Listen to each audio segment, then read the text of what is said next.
Hey everyone, I just saw I Hate Everything's recent video, This Isn't Funny Anymore, on how their other video, I Hate Damn Daniel, got two illegitimate copyright claims from some company named Merlin CDLTD. This is a great and terrible example of what's wrong with YouTube's copyright policies, and highlights the problems with access to justice as well. If you haven't seen I Hate Everything's video, I will link to it below.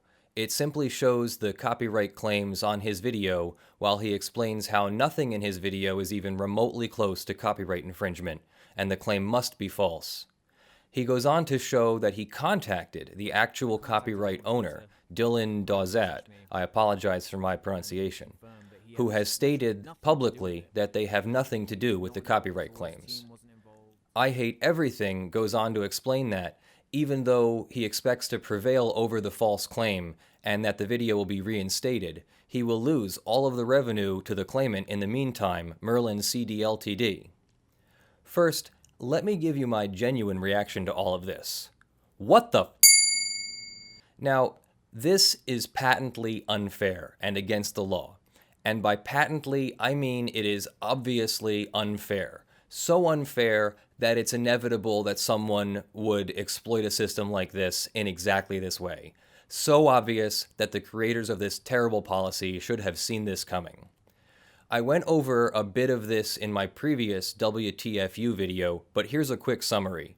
The problem with copyright law, takedowns, and YouTube is that YouTube wants to stay out of it and stay immune to copyright claims in their safe harbor. To do so, they have created company policies on how they will react to takedowns. They have this basic duty under the DMCA. Their policy, which I haven't yet experienced for myself directly, is apparently to give deference to the sender of the takedown, including giving them the revenue gained during the dispute, with no remedy through YouTube for the recipient of the illegitimate takedown. Now, of course the recipient of the illegitimate takedown has a legal claim, and probably multiple legal claims against the sender.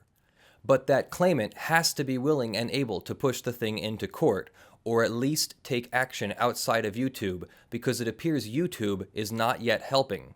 Perhaps these videos on the subject will get their attention. What should YouTube be doing? It should, at the very least, be returning the revenue generated during the dispute to the prevailing party. This isn't cash. YouTube revenue doesn't even pay out until the next month. There is simply no reason that revenue shouldn't or couldn't be automatically awarded to the prevailing party in a dispute. This would directly remove the incentive for companies to make illegitimate claims in the hope of scoring some easy revenue.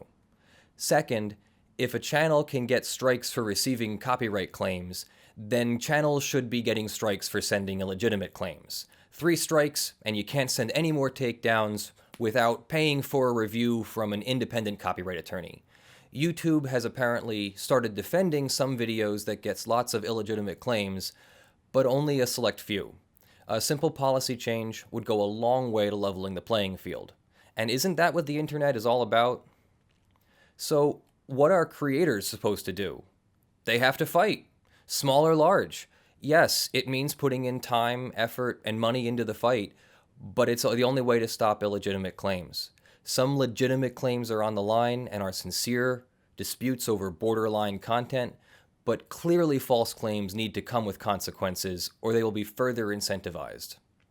The fight can be hard and it can be expensive, but not all the time and not in every case. It often depends entirely on the willingness of the parties. It can be hard for small channels that have few resources and little money.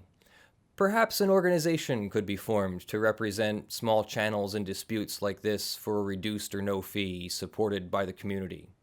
Perhaps that organization could be a nonprofit and run by 1 or more copyright attorneys who need public service time to help qualify for student loan forgiveness. More on this later. What can you do if you are watching all of this? Like and share. This movement is gaining some good ground, and I sincerely believe that you can be the energy for change. Tweet your thoughts to YouTube's CEO, Susan Wojcicki, along with the WTFU hashtag. Leave your comments, thoughts, and suggestions below. I do try to answer your comments whenever I can. I enjoy reading all of your thoughts and try to improve my channel with your suggestions with every video that I make. I am Leonard French. I love you all. Thank you for watching.